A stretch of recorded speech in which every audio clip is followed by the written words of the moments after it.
તો સુરતમાં રસ્તા ઉપર વરસાદી પાણી ભરાવાના કારણે વાહન ચાલકોને પણ અગવડ પડી રહી છે। ત્યારે રસ્તા ઉપર ફરેલા પાણીના નિકાલ માટે મહાનગરપાલિકાની ફ્લડ કંટ્રોલ ટીમ પણ કામે લાગી ગઈ છે। સુરતના ઉધના નવસારી રોડ પર આવેલા બીઆરસી ખાતે રસ્તા પર ફરી વળેલા પાણીના નિકાલ માટે ફ્લડ કંટ્રોલની ટીમ દ્વારા કામગીરી હાથ ધરવામાં આવી હતી। સુરત મહાનગરપાલિકાના અધિકારીઓએ પણ સવારના અલગ અલગ વિસ્તારમાં રાઉન્ડ અપ હાથ ધરી પરિસ્થિતિનો ચિતાર મેળવ્યો હતો।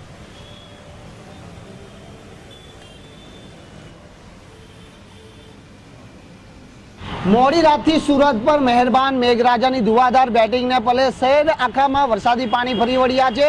જોઈ શકો છો કે મોડી રાતથી શરૂ થયેલા વરસાદના કારણે શહેરના રસ્તા ઉપર પાણી ફરી વળ્યા છે। તેને લઈને મનપાની જે પ્રી મોન્સૂનની કામગીરી છે તે પણ ઉગાડી પડી જવા પામી છે। ખાસ કરીને અધિકારીઓ આ જે કામગીરી કરી રહ્યા છે જોઈ શકાય છે કે જે રસ્તા ઉપર પાણી ભરાઈ ગયાના દ્રશ્યો સામે આવી રહ્યા છે। તેને લઈને કામગીરી પણ કરવામાં આવી રહી છે। ડિઝાસ્ટર મેનેજમેન્ટની ટીમ પણ વરસાદના પગલે એલર્ટ થઈ ચૂકી છે। જે મનપાના અધિકારીઓ હોય છે અધિકારીઓ પણ સતત જે પેટ્રોલિંગ પર જોડાઈ ચૂક્યા છે અને જે તે વિસ્તારમાં પાણી ભરાયા હોય છે તેને લઈને પાણી ઓસરવાની કામગીરી હાથ ધરવામાં આવી છે। આપણી જોડે અધિકારી જોડાયેલા છે, એમને પૂછીશું કે કયા પ્રકારની હાલ કામગીરી ચાલી રહી છે। અત્યારે તો શું છે કે આ જે પાણી વરસાદ થોડો વધારે પડ્યો છે એની અત્યારે નિકાલ કરવાની કાર્યવાહી બધે ચાલુ જ છે અને લગભગ હમણાં થોડો વરસાદ ધીમો પડશે તો બધું પાણી નીકળી જશે। એકદમ બહુ વધારે પડ્યો એમાં થોડો પ્રોબ્લેમ થયો છે, નીકળી જશે હમણાં કલાકમાં। સર જણાવો, ખાસ કરીને કયા વિસ્તારોમાં પાણી ભરાવાના માહિતી આવી છે? ખાસ કરીને જે આપણે અત્યારે તો કોઈ જગ્યાએ મોટો પાણીનો ભરાવો નથી। આ જે હાલ છે એ વરસાદ પડી રહ્યો છે એ જ પાણી છે। એવી જગ્યાએ કોઈ અત્યારે સ્પેસિફાઈ નથી થયું કે પાણીનો ભરાવો થયો।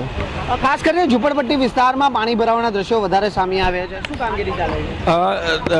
કઈ જગ્યાએ ઝુંપડપટ્ટીમાં અત્યારે તો અમારી નજરમાં કોઈ આવ્યું નથી, પણ છતાં પણ અમારા માણસો ચારે તરફ ફરી રહ્યા છે અને જ્યાં પણ આ પ્રોબ્લેમ છે તેનો સોલ્યુશન તરત લાવી રહ્યા છે।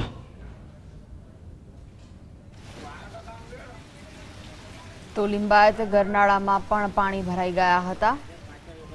અવિરતપણે વરસાદ વરસ્યો તેના જોતા અનેક વિસ્તારોમાં પાણી ભરાયા હતા। સુરતમાં પણ મેઘરાજા મહેરબાન થયા છે। કેટલાક વિસ્તારમાં લોકોના ઘરોમાં પાણી ઘૂસ્યા છે। ઉધના વિસ્તારમાં સૌથી વધુ પાણી ભરાયા છે। લોકોમાં સુરત કોર્પોરેશનની કામગીરી સામે સવાલો ઉઠ્યા છે। સુરતમાં મોડી રાતથી મેઘરાજાએ ધુઆધાર બેટિંગ બોલાવતા શહેર આખામાં વરસાદી પાણી ફરી વળ્યા છે। નીચાણવાળા વિસ્તાર સહિત શહેરના ગરનાળા વરસાદી પાણીથી જળબંબાકાર જોવા મળી રહ્યા છે। તો ઉધના ઝુંપડપટ્ટી વિસ્તારના કેટલાક ઘરોમાં ઘૂંટણસમા પાણી ભરાયા છે। લિંબાયત વિસ્તારના ગરનાળા પાણી ભરાઈ જતા લોકોને અહીં પણ હાલાકી વેઠવી પડી હતી।